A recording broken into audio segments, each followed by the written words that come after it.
Assalamualaikum warahmatullahi wabarakatuh. Perkenalkan, nama saya Mikael Aba, NIM 31014200067. Di sini saya akan memaparkan materi tentang lingkungan pendidikan. Lingkungan pendidikan terdiri dari dua kata, lingkungan dan pendidikan. Pengertian lingkungan. Lingkungan secara umum diartikan sebagai kesatuan ruang dengan segala benda, daya, keadaan, dan makhluk hidup termasuk manusia dan perilakunya yang mempengaruhi kelangsungan pari kehidupan dan kesejahteraan manusia serta makhluk hidup lainnya. Lingkungan dibedakan menjadi lingkungan alam hayati, lingkungan alam non-hayati, lingkungan buatan, dan lingkungan sosial. 2. Kata pendidikan. Pendidikan adalah usaha sadar dan terencana untuk mewujudkan suasana belajar dan proses pembelajaran atau pelatihan agar peserta didik secara aktif dapat mengembangkan potensi dirinya supaya memiliki kekuatan spiritual, keagamaan, emosional, pengendalian diri, kepribadian, kecerdasan, akhlak mulia, serta keterampilan yang diperlukan dirinya dan masyarakat. Jadi, dari pengertian dua di atas, lingkungan pendidikan dapat diartikan sebagai berbagai faktor lingkungan yang berpengaruh terhadap praktek pendidikan. Lingkungan pendidikan sebagai lingkungan tempat berlangsungnya proses pendidikan yang merupakan bagian dari lingkungan sosial. Oke, selanjutnya adalah jenis-jenis lingkungan pendidikan.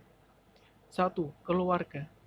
Keluarga merupakan pengelompokan primer yang terdiri dari jumlah kecil orang karena hubungan saudara.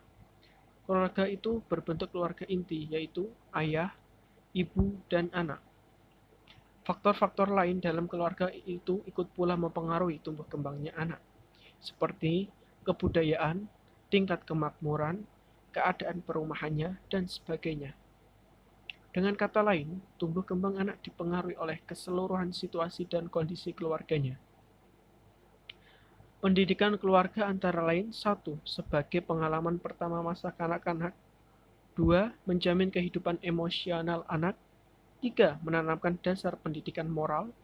4. Memberikan dasar-dasar pendidikan sosial.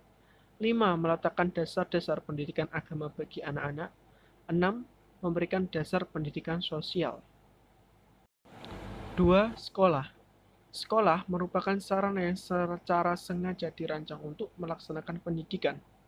Semakin maju suatu masyarakat, semakin penting peran sekolah dalam mempersiapkan generasi muda sebelum masuk ke dalam proses pembangunan masyarakat. Sekolah bertanggung jawab atas pendidikan anak-anak selama mereka diserahkan kepadanya. Karena itu, sebagai sumbangan sekolah sebagai lembaga terhadap pendidikan diantara sebagai berikut. 1. Sekolah membantu orang tua mengerjakan kebiasaan-kebiasaan yang baik serta menanamkan budi pekerti yang baik. 2. Sekolah memberikan pendidikan untuk kehidupan di dalam masyarakat yang sukar atau tidak dapat diberikan di rumah. 3. Sekolah melatih anak-anak memperoleh kecakapan-kecakapan seperti membaca, menulis, berhitung, menggambar-gambar, serta ilmu lain, sifatnya mengembangkan kecerdasan dan pengetahuan. 3. Masyarakat. Masyarakat merupakan lembaga pendidikan yang ketiga setelah pendidikan di lingkungan keluarga dan pendidikan di lingkungan sekolah. Bila dilihat, ruang lingkup masyarakat banyak dijumpai keanekaragaman bentuk dan sifat masyarakat. Namun, justru keanekaragaman inilah dapat memperkaya budaya bangsa Indonesia. Lembaga pendidikan yang diselenggarakan oleh masyarakat adalah salah satu unsur pelaksana atas pendidikan seumur hidup. Pendidikan yang diberikan di lingkungan keluarga dan sekolah sangatlah terbatas. Di masyarakatlah orang yang akan meneruskannya hingga akhir hidupnya. Segala pengetahuan dan keterampilan yang diperoleh di lingkungan pendidikan keluarga dan di lingkungan sekolah akan dapat berkembang dan dirasakan manfaatnya dalam masyarakat. Kaitan antara masyarakat dan pendidikan dapat ditinjau dari segi yakni masyarakat sebagai penyelenggara pendidikan, baik yang dilembagakan, yaitu jalur sekolah, maupun yang tidak dilembagakan, jalur luar sekolah. Lembaga-lembaga kemasyarakatan atau kelompok sosial di masyarakat, baik langsung maupun tak langsung ikut mempunyai peran dalam fungsi edukatif. Dalam masyarakat tersedia berbagai sumber belajar, baik yang dirancang maupun yang dimanfaatkan. Sekian itu yang materi yang saya dapat sampaikan. Bila ada kurang, mohon maaf yang sebesar-besarnya.